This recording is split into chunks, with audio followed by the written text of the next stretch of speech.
സമാധാന ചർച്ചകളിൽ ലെബനോനെയും ഉൾപ്പെടുത്തണമെന്ന ആവശ്യം ഉയരുന്നതിനിടെ ലെബനോണിലേക്ക് കനത്ത ആക്രമണം തുടരുകയാണ് ഇസ്രായേൽ. ഇറാൻ അമേരിക്ക സ്ഥിരം വെടിനിർത്തലിനുള്ള നിർണായക ചർച്ച നാളെ ഇസ്ലാമാബാദിൽ നടക്കാനിരിക്കുമ്പോഴാണ് കനത്ത ആക്രമണം ഇപ്പോഴും ലെബനോണിൽ തുടരുന്നത്.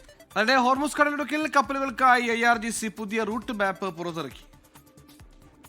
പശ്ചിമേഷ്യൻ സംഘർഷം അവസാനിപ്പിക്കാനുള്ള ചർച്ചകൾക്ക് നാളെ ഇസ്ലാമാബാദ് വേദിയാകാനിരിക്കെയാണ് ലെബനോണിലേക്ക് ഇസ്രായേൽ ആക്രമണം കടുപ്പിച്ചത്.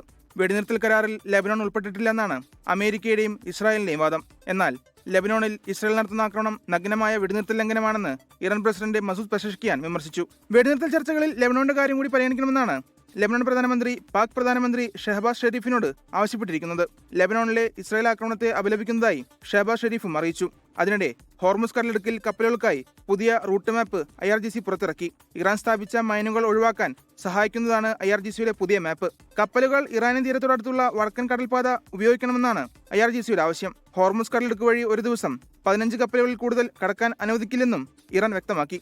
അതിനിടെ യുറേനിയം സമ്പുഷ്ടീകരണത്തിൽ അമേരിക്കയുടെയും ഇസ്രായേലിന്റെയും ആവശ്യങ്ങൾ യാഥാർത്ഥ്യമാകില്ലെന്ന് ഇറാൻ ആണവോർജ്ജ മേധാവി മുഹമ്മദ് എസ്ലാമി വ്യക്തമാക്കി. ഇറാന്റെ സമ്പുഷ്ടീകരണ പരിപാടി നിയന്ത്രിക്കുന്നതിൽ അമേരിക്ക വിജയിക്കില്ലെന്നും എസ്ലാമി അറിയിച്ചു.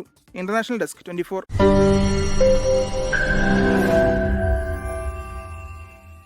ലോകത്തെവിടെയായാലും ഏത് സമയത്തും 24 വാർത്തകളും ഓഗ്മെന്റഡ് റിയാലിറ്റി പാക്കേജുകളും എക്സ്പ്ലെയിനറുകളും വിശദമായി കാണാൻ ഞങ്ങളുടെ യൂട്യൂബ് ചാനൽ നിങ്ങൾക്ക് സബ്സ്ക്രൈബ് ചെയ്യാം.